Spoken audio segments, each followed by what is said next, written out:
महाराज की ओर से एक प्रार्थना पत्र मुझे दिया गया था एसएसपी को, और जिसमें इस पायलट बाबा आश्रम में बरती गई अनियमितताएँ और उनकी मृत्यु के समय हुई जो अनियमितताएँ हैं, उनको ध्यान में रखते हुए उनके द्वारा एक कुछ साक्ष्य प्रस्तुत किए गए, जिसमें उन्होंने विस्तृत जाँच की एक माँग की थी।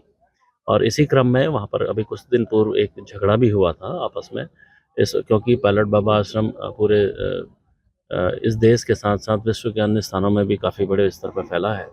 इसलिए इसकी गंभीरता को देखते हुए और लाखों-लाख अनुयायी इनके साथ हैं, तो इस पूरे प्रकरण की गंभीरता को देखते हुए एसपी सिटी के नेतृत्व में एक एसआईटी का गठन मेरे द्वारा किया गया है, जिसमें जो इनके मैनेजमेंट पे जो आरोप लगे हैं, उसकी सत्यता को ठीक से उसकी जाँच की जा सके, और अगर ऐसा कोई तथ्य प्रकाश में आता है, तो आगे की जो भी वैधानिक कार्रवाई है, वो की जा सके। अब देखिए, बाबा जी पिछले 3 वर्षों से ही बीमार थे और उनका इलाज मतलब नेशन वाइड में जो कहे, जब यहाँ थे मैक्स में देहरादून में इलाज होता था। एक अहमदाबाद का बहुत अच्छा हॉस्पिटल, वहाँ इलाज हुआ है, अपोलो में हुआ है, कोकिलाबेन में हुआ है। लास्ट में कोकिलाबेन में ही बाबा जी अंतिम सांस लिए हैं। तो ये सारे hospital one of James of Indian medical society, इससे अच्छा कुछ भी नहीं है। अपोलो से अच्छा, कोकिलाबेन से अच्छा। और जब हम पेशेंट लेके आप ही हम कोई भी पेशेंट लेके जाते हैं हॉस्टल में भर्ती करने के बाद में सारा दायित्व तो डॉक्टरों को होता है कि न कि पर्सन का। मेडिकेशन कौन करेगा? नर्स करती है। और बाबा जी आईसीयू में थे, गंभीर मतलब सघन चिकित्सा प्रणाली में थे, तो वहां तो आप अपने आप एक टेबलेट भी नहीं खिला सकते, नर्स खिलाएगी। जो भी करना नर्स कराएगी, मिलने भी नहीं देंगे।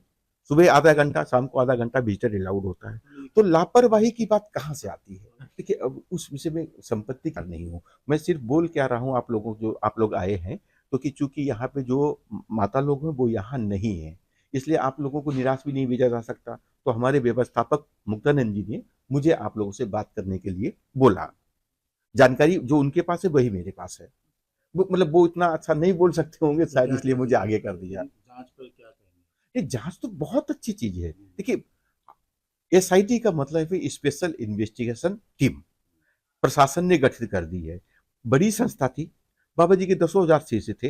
बाबा जी के उपरांत सबको एक लाइन में, सबका मतलब बोलते हैं कि मन समझाया नहीं जा सकता। तो कुछ लोगों को अगर आपत्ति है तो उन्होंने प्रशासन से गुहार लगाई। और कर क्या सकते हैं? प्रशासन की बात। और प्रशासन भी क्या करेगा? उसने टीम गठित कर दी। तो प्रशासन की टीम इन्वेस्टिगेशन करेगी।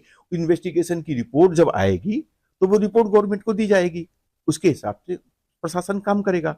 और एसआईटी गठित होने के बाद क्या हो गया कि जो मतलब बाजार में बातें हो रही थी वो बंद हो जाएगी। अब एसआईटी के जिम्मा है ना, ये हमारे गुरु भाई है। हम सब सन्यासी, ठीक है, सन्यासी का कोई ओहदा नहीं होता है। कुछ लोग जो एक दो लोग महामंडलेश्वर हैं, वो हमारे वरिष्ठ हैं पंडित में, और हम सब सन्यासी हैं, हम सब गुरु भाई हैं, एक ही गुरु के शिष्य हैं। लेकिन क्या होता है कि गुरु बाप के समान होता है।